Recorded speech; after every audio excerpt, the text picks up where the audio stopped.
Scott Stapp opens up on God helping him avoid Chris Cornell and Chester Bennington's fate. Ex-Creed frontman Scott Stapp, who was diagnosed with bipolar disorder in 2015, spoke to MusicLiveMagazine.net about the recent deaths of Linkin Park singer Chester Bennington and Soundgarden frontman Chris Cornell. "Those deaths were tragic, first and foremost," he said. "And it's also a very in-your-face reminder to me of how close I was to reaching the same end that the three of them did. And it's only by the grace of God that I didn't.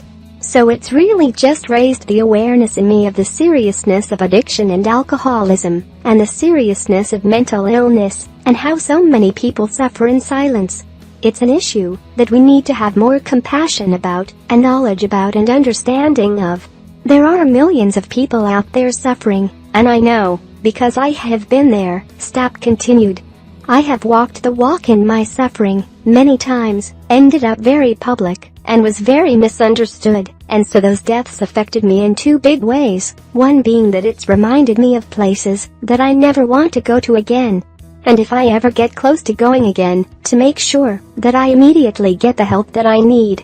And secondly, it's put me in a position to want to speak out on these issues and raise awareness and use my platform in a positive way to continue the conversation and help bring education and awareness to spread the message of compassion and non-judgment and for people to understand," he added.